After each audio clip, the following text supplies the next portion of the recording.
안녕하십니까. 역사지정학 여행자 CR의 꿈입니다. 1946년 미국에서 Decrescentimum and Dissolved라는 책이 출간됐습니다. 단어 그대로입니다. 국화와 칼입니다. 원래의 표지는 사진으로 보여드리겠습니다. 그리고 어류문화사에서 펴낸 한국어 번역본 가운데 2017년에 나온 제5판 이렇게 생겼습니다. 하여간 이 책 국화와 칼은 당시 이제 세계적인 인류학자 가운데 한 명인 루스 베네딕트라는 사람이 지은 책입니다. 루스 베네딕트는 이 국화와 칼에서 이렇게 말합니다. 일본이라는 나라와 일본인이라는 사람들은 정말 좀 기괴하다고, 한 나라의 국민성 안에 그리고 일본 사람 개개인의 인격 안에 정반대적인 요소가 수도 없이 많다고 그렇게 이야기를 합니다. 그녀는 또 이렇게도 이제 말합니다. 일본인을 설명할 수 있는 가장 정확한 단어는 영어로 이제 but also, 우리말로 하면 그러나 또한 이제 but also입니다. 이 전자와 완전히 상반된 후자를 함께 가지고 있다, 이런 뜻입니다. 굉장히 모순된 것 같지만 그 전자도 진실이고 후자도 진실이다. 그 모순이 모두 진실이다. 이게 이제 루스 베네딕트의 이야기입니다. 그 저자가 말한 것을 조금 의역해서 설명하면 이렇습니다. 일본인은 평화의 상징인 국화를 전 국민이 굉장히 좋아한다. 그래서 그 국화를 일본 왕가 자신들이 그 천황이라고 부르는 가문의 문장으로 사용할 정도이다. 그런데 또한 but also 일본인은 사무라이의 상징이고 피의 상징인 칼도 굉장히 좋아하고 실제로 전쟁도 너무너무 좋아하는 민족이다. 그리고 일본인은 예의도 굉장히 바르다. 스미마센, 아리가또 고자이마스, 이걸 입에 달고 다닌다. 그러나 또한 but also 자신들보다는 좀 약한 사람들, 예를 들자면은 일본 안에 있는 그 천민 집단인 희인 혹은 브라쿠민 혹은 제일본 조선인인 그 자이니치 등등 사회적 약자들에게는 비정하리만큼 잔인하게 대한다. 그리고 일본인은 굉장히 옛날 것을 좋아한다. 전통을 지키려고 노력한다. 옛날 사당인 신사, 전통 씨름인 스모, 그 다음에 일본의 전통 연극인 가부키 등등 옛날 것을 하나도 버리지 않고 그대로 이렇게 지키고 있다. 그런데 또한 but also 새로운 발명품도 누구보다 빨리 받아들인다. 다만 이제 일본인들은 그걸 조금씩 변형시켜 가지고 원래부터 자기네들 것인 양, 자기네들이 만든 것인 양 그렇게 한다. 진공관을 트랜지스터로 바꾸고 중국의 한자를 자신들의 문자인 가나 문자로 바꾸고 서양 음식인 커틀릿을 돈가스로 바꾸고 등등. 그 이제 루스 베네딕트는 그 밖에도 그 일본인들의 이중성에 대해서 수많은 예를 늘어놓는데, 그러면서 이제 그 책 전부를 할애해서 도대체 일본인들이 왜 그렇게 특별하게 이중적인 사람들인가, 이중성을 갖게 됐는가, 그 부분을 상세하게 설명을 합니다. 사실 이제 이 책 국화와 칼은 처음에 쓰여지게 된 계기부터 좀 독특합니다. 미국 정부가 그 루스 베네딕트라는 개인 교수한테 이렇게 이런 연구를 좀 해달라 하는 의뢰를 해서 쓰여진 겁니다. 그 사연이 이제 이렇습니다. 그 1941년 12월 7일 날 그 일본은 하와이 오하우 섬의 그 진주만에 있는 미국 해군 기지에 대대적인 기습 공격을 감행했습니다. 그 항공모함 6척에서 발진한 전투기 350대가 순식간에 미군 전함 18척을 침몰시키고 비행기 475대를 파괴시켜 버렸습니다. 그리고 3,000명 가까운 미군을 폭사시켰습니다. 태평양 전쟁은 그렇게 시작됐습니다. 그런데 일본은 그 전쟁을 아직도 동아시아의 공존과 공영을 위해서 자기들이 벌인 성스러운 전쟁이다. 그래서 그 전쟁의 이름을 대동아 전쟁이라고 부르고 있습니다. 대동아 전쟁, 대동아시아 전쟁. 일본만 그렇게 부르고 있습니다. 사실 그때 이제 미국은 일본이 자신들을 상대로 전쟁을 일으킬 것이다 하는 정보를 사전에 가져 있었습니다. 그런데도 불구하고 왜 그렇게 속수무책으로 당했느냐? 거기는 이유가 있습니다. 그래서 이제 미군 수뇌부 측에서는, 미국 정보당국에서는 설령 일본이 전쟁을 일으킨다고 해도 그 당시 필리핀에 있던 미군 기지, 그러니까 수백만에 있는 해군 기지나 혹은 클라크 공군 기지나 그런 데를 폭격할 것이라고 생각했지, 설마 태평양을 반쯤 건너와 가지고 하와이까지 와서 그 미국의 영토인 진주만을 기습하리라고는 생각지도 못했습니다.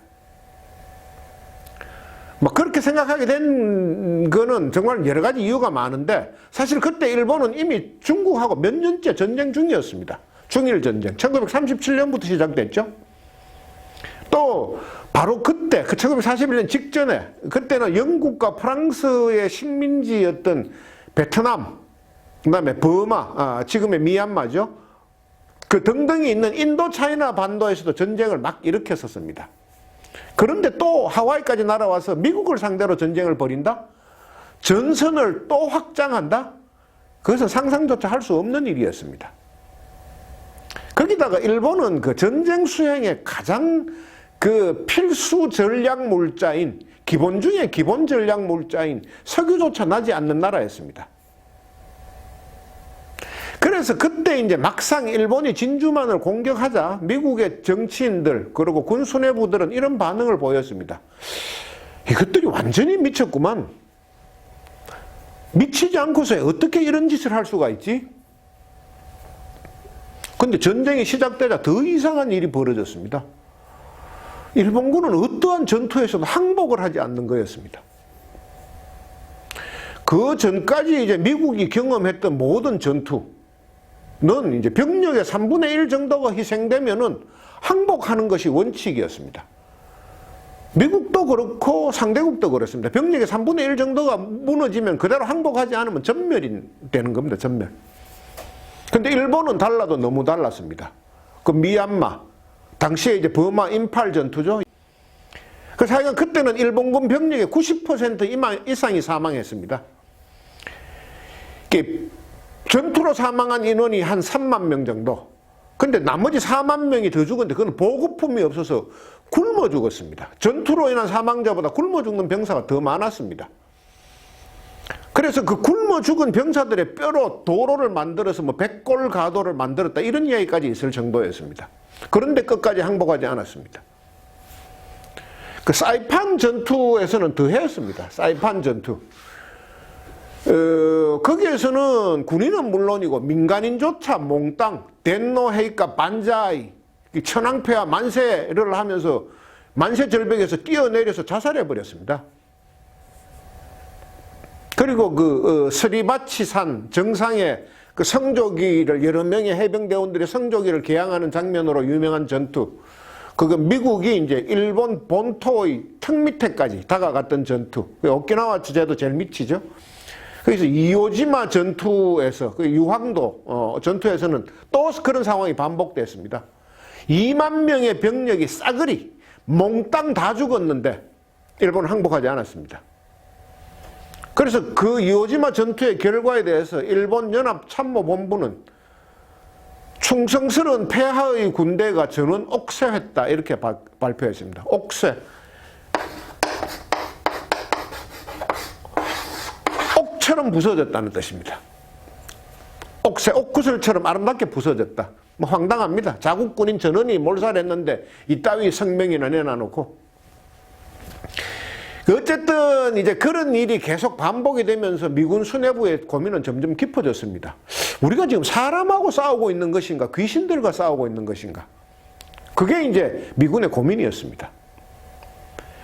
미국 측은 자신들이 전쟁에서 이긴다는 것은 너무나 명백하게 확신을 했는데, 문제는 그들이 진짜 이제 걱정한 것은 전쟁 후에도 일본을 좀 이용할 수 있을 것인가, 좀 부릴 수 있을 것인가, 이거에 대해서 걱정했습니다. 그러니까 예나 지금이나 일본은 아주 중요한 지정학적 위치에 있습니다. 그 섬나라이긴 하지만은 대양이 이제 태평양이 끝나는 태평 지점에 있고, 그 다음에 대륙이 시작되는 지점에 있습니다. 그래서 미국은 태평양 전쟁이 끝난 후에도 혹시 중국과 러시아가 태평양으로 나올라 그러면 그걸 저지하는 방패막이로 활용하고 싶어 했고, 자신들이 또 중국과 러시아로 대륙으로 나갈 일이 있다, 그때는 교두보로 사용하려고 했었습니다. 미군의 생각은 그랬는데, 아무리 그렇게 이용 가치가 높기로서니 사람들이 그렇게 이상하면은, 죽어도 죽여도 달라드는 그런 귀신 같은 사람들이라면은, 그 요즘 말로 뭐 완전히 생또라이들이라면은 정말 이건 부리기 어렵겠다, 이런 생각을 했습니다. 그래서 도대체 저 사람들은 어떻게 된 사람인가? 자기들은 알 수가 없다. 이렇게 해서 이제 루스 베네딕트한테 의뢰를 했습니다. 조금 연구를 해봐달라. 인류학적 관점에서 저 사람들은 도대체 어떤 사람들인가? 그래서 이제 베네딕트 교수가 1년에 걸친 어떤 집중적인 연구 끝에 일본인의 행동 패턴이라는 제목의 보고서를 작성해가지고 미국 국무부에 제출했고, 그 종전 1년 후에는 이제 전쟁이 끝난 다음에 어떤 상황까지 이제 더 추가로 연구해가지고 보통 사람들, 일반인들도 볼 수 있도록 책으로 표현했습니다. 그 책이 바로 이제 국화와 칼입니다. 국화와 칼. 그때 이후 지금까지 이 책은 외국인이 일본과 일본 문화에 대해서 쓴 책 가운데 가장 깊이 있고 가장 권위 있는 책이다, 이렇게 인정을 받고 있습니다. 자, 이제 태평양 전쟁은 어떻게 끝났느냐, 그 전쟁을 마지막 부분을 이야기할 시간인데, 그래서 미국은 이제 이런 결론을 내립니다. 이런 또라이들하고는 도저히 지상전은 못하겠다. 만약에 미군이 일본 본토에 상륙을 했는데 국민 전원이 옥죄하겠다면서 죽창을 들고 달려들면은 아군의 피해가 너무 크겠다. 그래서 지상전 하지 않고 끝내는 방법, 핵무기밖에 없다, 이렇게 생각을 했는데, 마침 그때 핵무기 제작이 완성됐습니다. 바로 그 시점에. 그래서 결국 이제 히로시마에 8월 6일 날 우라늄 폭탄인 리틀보이가 투하됐습니다. 리틀보이. 조금 날렵합니다. 날씬하고. 그래서 좀 작습니다. 그래서 리틀보이라 그럽니다. 그 다음에 일주일 후에, 바로 3일 후죠. 3일 후에, 9일에는 나가사키에 이제 플루토늄 폭탄인 플루토늄 폭탄인 팻맨이 떨어졌습니다. 그것으로 이제 태평양 전쟁은 완전히 끝났습니다. 근데 이제 일본인의 진짜 이해할 수 없는 행동의 극치는 전쟁이 끝난 후에 벌어졌습니다. 일본의 무조건 항복으로 전쟁이 끝나고 미군이 이 점령군으로 일본 본토에 상륙했는데, 그때 이제 미군들의 공포는 아주 극에 달했었습니다. 사주 경계, 사방을 계속 시종일관 두리번 걸었습니다. 이유는 그 일본식 남성 속옷인 훈도시, 그 기저귀 차림 있죠. 남성의 주요한 부분인 그 삿만을 이렇게 기저귀로 달랑 가린 이상한 옷. 그런 이상한 차림을 한 사내들이 어딘가에서 숨어 있다가 갑자기 도츠케키, 그러니까 돌격, 이런 겁니다. 그런 외침과 함께 립본도를 휘두르면서 달려들 것이라고 상상을 했기 때문입니다. 이 사이판에서, 임팔에서, 이오지마에서 계속 봐왔던 게 그런 시기였습니다. 일본 군인들은 늘 그렇게 행동한다고 믿었었습니다. 그렇게 철저하게 이제 사주 경계를 하면서 상륙을 했는데, 그것은 완전한 기우였습니다. 미군이 일본에 진주한 이후에 단 한 건의 저항도 일어나지 않았습니다. 일본 전역에서. 일본에는 아예 레지스탕스 같은 게 없었습니다. 너무나 완벽하게 아무런 저항이 없어가지고 오히려 미군이 일본 사람들한테 물어봤습니다. 당신들은 왜 아무런 저항을 하지 않느냐? 그렇게 꼭 항복해야 될 상황에서는 그렇게 기를 쓰고 달려들더니만. 그러니까 오히려 일본 사람들은 뭐 어떻게 그런 질문이 있느냐는 식으로 오히려 굉장히 황당하다는 식으로 대답을 했습니다. 우리는 이미 전쟁에서 졌다. 천황이 항복을 발표했다. 기왕에 졌으면 새 질서에 따라야 되는 게 당연하다. 이런 상황에서 저항이라는 게 가당치도 않다. 이게 이제 일본 사람의 답이었습니다. 이 당시에 이제 일본이 어느 정도로 조용하게 메가드가 이끄는 연합군 사령부에 접수됐느냐. 이 국화와 칼의 저자인 루스 베네딕트 교수가 이 책에 이렇게 기록을 했습니다. 어느 미국 신문 기자의 표현을 인용해서 미군들은 아침에 중무장을 하고 상륙했는데 점심때는 총을 치워버렸고 저녁에는 평화롭게 쇼핑을 했다. 하루 만에 벌어진 일이다. 근데 사실 이제 그런 그 일본 군인들의 이상한 조짐은 태평양 전쟁 중에서도 일부 나타나기는 했었습니다. 그 전투 중에 병이 들거나 부상을 입어가지고 어쩔 수 없이 생포된 일본군의 경우, 그러니까 항복이 아니고 생포되었습니다. 갑자기 붙들려 버렸다.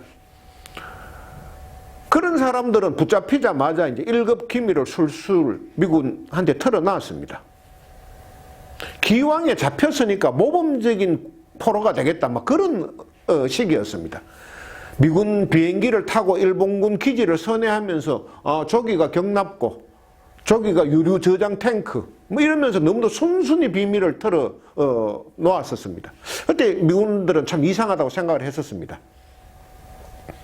근데 그 문제에 대한 답도 베네딕트 교수가 제출했던 일본인의 행동 패턴이라는 연구 보고서에 나와 있었습니다. 그 보고서에는 이런 대목이 있습니다.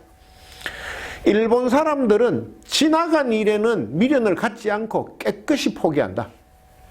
그리고 새 판, 새 질서, 새로운 권력자의 명령에 최대한 빨리 순응한다. 태어날 때부터 일본인들은 그렇게 교육을 받아왔다. 이렇게 적혀 있습니다. 자신들이 이 왕인 천황이 종전 조서를 내렸으니 전쟁을 그만하는 것이고 메가드가 새로운 통치자로 부임했으니 그의 명령을 따르는 것이 옳다. 그게 이제 일본인들이 기본적으로 삶을 대하는 태도고 실제로 일본인들의 그런 태도는 자국의 역사에서 수없이 반복되어 왔었습니다. 그 새로운 상황이 주어지면 그 상황에 빨리 순응하고 그 상태에 최고의 모범생이 되는 것. 일본 사람들은 국민 전체가 그런 강박증에 시달린다고 해도 과언이 아닙니다. 오늘은 이제 여기까지 하겠습니다. 다음 시간에는 일본 사람들은 왜 그렇게 모범생 강박증에 빠지게 됐는지, 일본 사람들 도대체 누구의 명령에 따르는 것인지, 또 일본의 왕, 그들이 천황이라고 부르는 사람들은 언제부터 신이 됐는지 등에 대해서 알아보겠습니다. 감사합니다.